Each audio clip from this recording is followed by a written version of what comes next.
Bienvenue dans cette rubrique et ce débat sur les dettes publiques au développement. C'est la troisième émission d'Écho d'Afrique et c'est un plaisir de vous recevoir dans cette émission. Nous allons parler aujourd'hui de l'aide publique au développement. C'est vrai qu'aujourd'hui, l'aide publique au développement fait l'actualité et on va essayer d'analyser non seulement le contexte de l'aide publique au développement, la question de l'efficacité de l'aide publique au développement, la remise en cause du modèle justement de l'aide publique et voir est-ce que justement on peut proposer des solutions alternatives face à l'aide publique au développement. Ce qu'il faut savoir avant tout, c'est une définition de l'aide publique au développement. L'aide publique au développement est un montant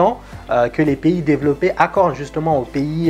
pays africains ou aux pays en voie de développement pour pouvoir subvenir à leurs besoins et pour pouvoir développer des politiques de croissance. Ça peut être par exemple sous forme de prêts, ça peut être sous forme de dons et il y a quand même une tradition d'aide depuis pratiquement un demi-siècle où les pays européens, notamment occidentaux, essayent vraiment de faire affluer des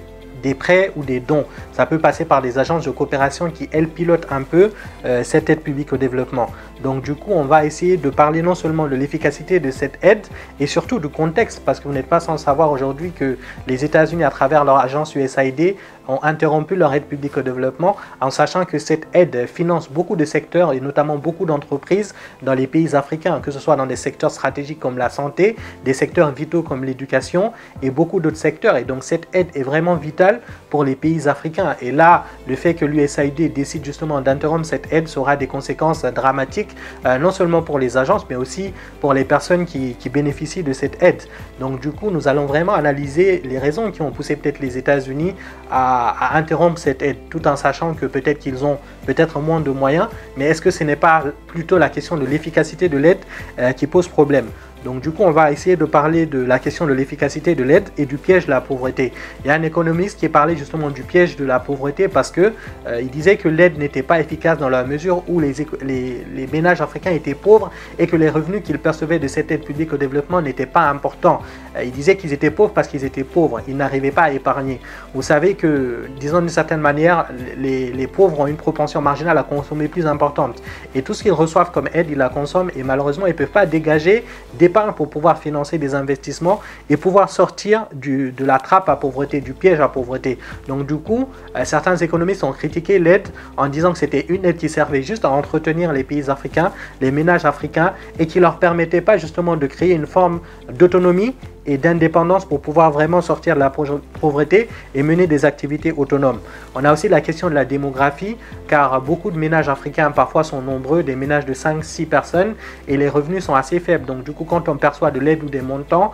vu que les revenus sont divisés en fonction des ménages et surtout en fonction des unités dans les ménages, malheureusement, on n'arrive pas à sortir de la trappe à pauvreté parce que justement, il y a ce problème démographique qui se pose et beaucoup d'experts disent que les pays africains connaissent une forte démographie et malheureusement, il n'y a pas de revenus pour tout le monde, même si bien évidemment il y a aussi des critiques qui s'élèvent sur le fait qu'on peut donner des revenus qui soient suffisants pour l'ensemble de la population. On a aussi la question de la corruption, parce que malheureusement les pays africains connaissent pour beaucoup de la corruption.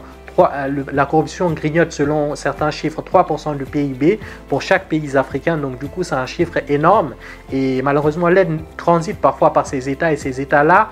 parfois sont corrompus, il y a des acteurs, des agents qui sont corrompus et cela joue parce que l'aide n'arrive pas aux populations qui en ont le plus besoin parce que ces agences, en tout cas ces États-là qui font transiter l'aide n'utilisent pas cette aide pour vraiment essayer de sortir leur population de la pauvreté. Donc il y a ces critiques qui sont faits à ce niveau, ce qui témoigne justement de la question de l'efficacité de l'aide. On a aussi une remise en cause du modèle parce qu'aujourd'hui, on a pu le voir que l'interruption de l'aide américaine est un coup dur pour les pays justement et les agences qui travaillent justement avec l'aide publique au développement parce qu'il y a beaucoup d'agences de développement qui travaillent et justement qui utilisent cette aide pour pouvoir déployer cette aide et financer des projets d'investissement dans les pays africains et cette interruption de l'aide est un coup dur.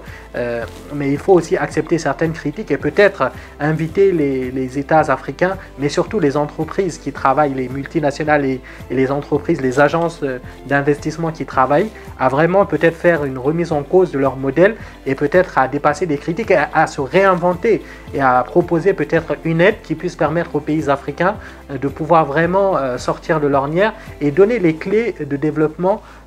aux pays africains, parce que avec pratiquement 50 ans, 60 ans d'aide publique au développement, pour beaucoup, les pays africains ont des IDH toujours très faibles et la majeure partie de la population n'arrive pas à sortir du piège de la pauvreté. Donc, est-ce que les agences vont proposer autre chose, une aide qui touche les populations à la base, qui soit plus directe, qui transite moins par les États?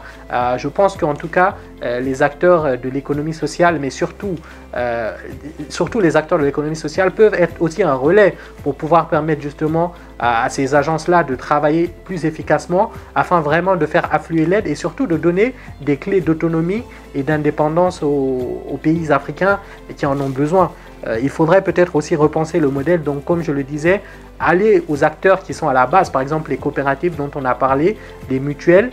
Il faudrait peut-être essayer de toucher directement ces acteurs et essayer de pousser les États africains à essayer de conduire les entreprises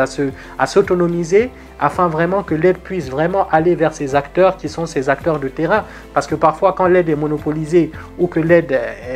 et qu'il y a une corruption qui vise cette aide et que l'aide ne transite pas directement aux populations qui en ont le plus besoin, vous voyez qu'on peut légitimement se poser la question de l'efficacité de l'aide. Donc l'aide doit viser beaucoup plus les acteurs et vraiment permettre une certaine autonomisation des États africains, mais surtout une forme d'autonomisation des entreprises de l'économie sociale et solidaire. Donc voilà pourquoi nous pensons qu'un régime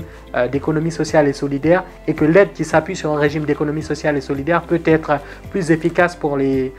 pays africains. Donc du coup, je pense que vraiment les acteurs, les agences de développement doivent vraiment se renouveler afin vraiment d'utiliser cette aide afin que l'aide soit plus efficace. On a aussi le transfert de compétences parce que souvent l'aide est un montant, mais si les pays africains pouvaient